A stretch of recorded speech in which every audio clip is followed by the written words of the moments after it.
On September 11, 2005, Sally Anne Bowman turned 18 years old.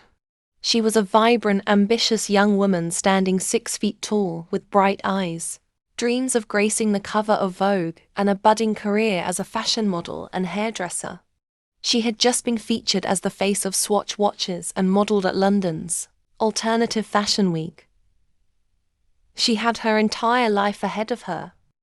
Just 2 weeks later, on the morning of September 25, 2005, all of those dreams were violently extinguished. Sally Anne was brutally attacked, robbed, raped, and left to die right on the driveway of her family home in South Croydon. What followed was a harrowing 9-month nightmare for her family, a frantic police investigation plagued by false turns, and the eventual unmasking of a monster hiding in plain sight. This is the complete, unfiltered story of Sally Anne Bowman.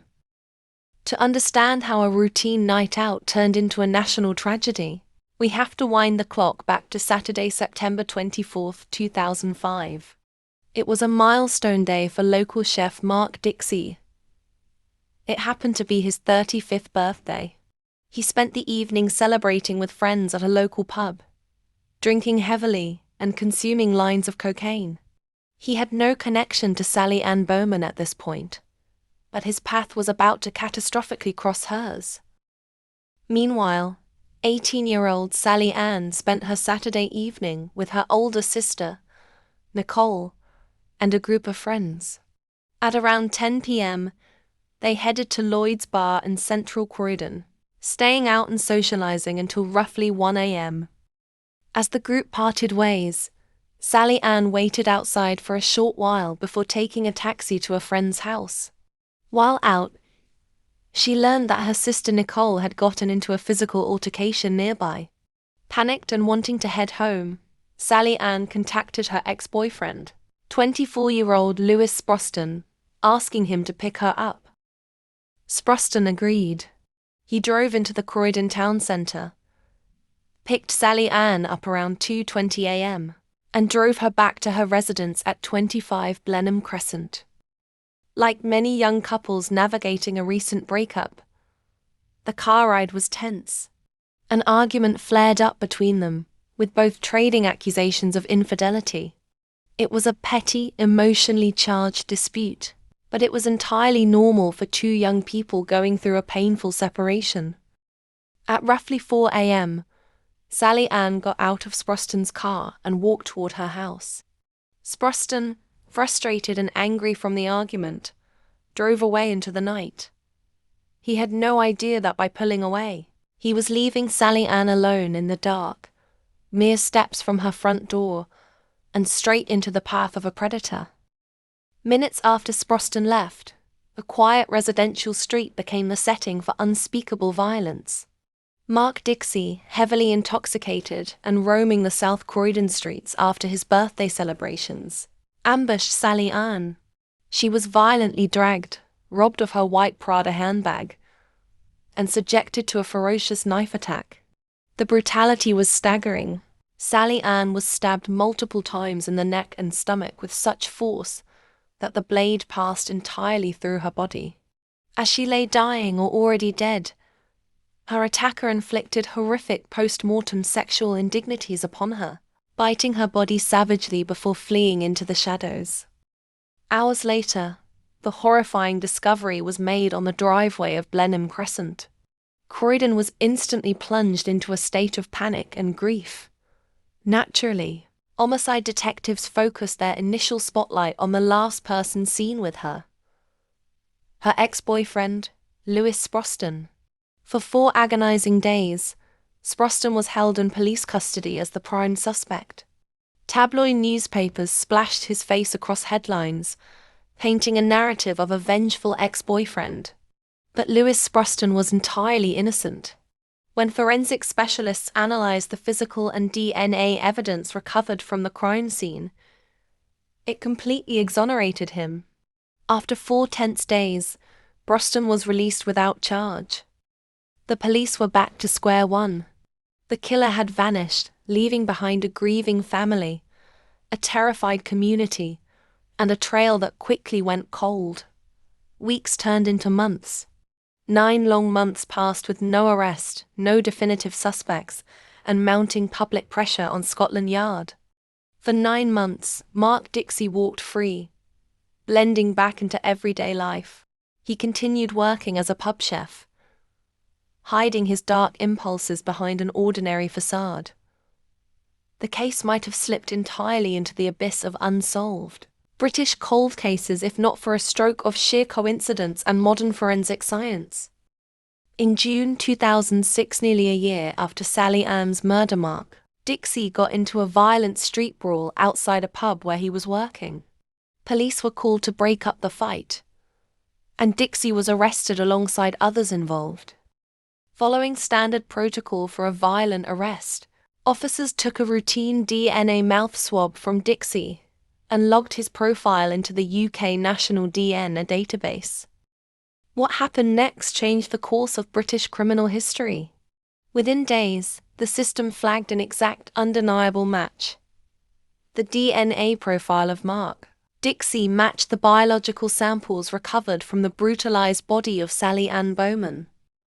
On June 28, 2006, detectives pounced. Mark Dixie was arrested on suspicion of murder. When officers searched his possessions, they uncovered something deeply disturbing. A digital camera containing video files of pornographic material, alongside footage of Dixie recording himself masturbating over a newspaper clipping featuring Sally Anne's murder coverage. Later searches revealed a copy of the Daily Mail from March 2006 bearing Sally Anne's photo, stained with Dixie's semen. The net had finally closed, but as Dixie sat in a jail cell awaiting trial, he prepared a defense that would shock the courtroom. On February 4, 2008, the trial began at the historic Old Bailey in London. Presided over by Judge Gerald Gordon, the case was prosecuted by Brian Altman KC. From the opening statements, the trial was harrowing. Altman warned the jury that the details of the crime were deeply graphic, presenting them with the grim reality of a young life stolen for pure sexual gratification. Faced with overwhelming DNA evidence that placed him directly at the scene, Dixie could not deny that he had been there. But his defense strategy stunned the courtroom. Mark Dixie took a staggering gamble. He admitted to having sexual intercourse with Sally Anne's body, but vehemently denied murdering her. Through his lawyers, Dixie claimed that on the night of September 25, 2005, he had stumbled across Sally Anne's near-naked, lifeless body lying in a pool of blood on her driveway. Heavily under the influence of alcohol and drugs, Dixie claimed he did not realize she was dead or dying, and that in a state of grotesque depravity, he engaged in sexual intercourse with her corpse before wandering away. The prosecution tore this defense to shreds. Prosecutor Brian Altman labeled Dixie's claim a ludicrous claim born of desperation, and a transparent smokescreen designed to cover up a planned predatory murder. Medical examiners proved that the extreme severity of the stab wounds piercing entirely through her neck and abdomen meant the attack and sexual assault were inextricably linked acts of extreme violence carried out by a single perpetrator. The jury deliberated for just 3 hours. On February 22, 2008, they returned with a unanimous verdict: guilty of murder. Judge Gerald Gordon sentenced Mark Dixie to life imprisonment with a recommended minimum term of 34 years, telling him he would likely die behind bars. When the verdict was handed down, the public believed justice had finally been served. But as investigators began digging deeper into Mark Dixie's background, a terrifying realization emerged. Sally Anne Bowman was not his first victim. In an unusual legal move during the trial, the prosecution was permitted to introduce Dixie's long history of sexually motivated violence. Dating back to his teens in the late 1980s, Dixie had accumulated a rap sheet featuring robberies, burglaries, indecent exposures, and violent assaults against women. Worse still, Investigators discovered that while living in Australia during the 1990s, Dixie had committed an unsolved rape and stabbing. And the tentacles of his crimes reached even further. Years later, in 2017, it was revealed that Dixie's DNA matched the violent sexual assault committed in Spain back in August 2003, an attack for which an innocent Dutchman named Romano van der Dussen had wrongfully spent 12 years in a Spanish prison. If international police databases had cross-referenced effectively earlier, Dixie might have been locked away long before he ever set foot on Blenheim Crescent in September 2005. The murder of Sally Anne Bowman left an indelible scar on the British public consciousness. Her mother, Linda Bowman, became a fierce advocate for victims of violent crime, speaking out tirelessly about the safety of women and the importance of robust DNA databases. Sally Anne's tragic legacy forced a hard look at how law enforcement tracks predatory offenders across borders and jurisdictions. Though her life was cut short at just 18 years old by a man whose depravity knew no bounds, her memory lives on through the love of her family, the determination of her community, and the timeless dreams of a young woman who only ever wanted to shine.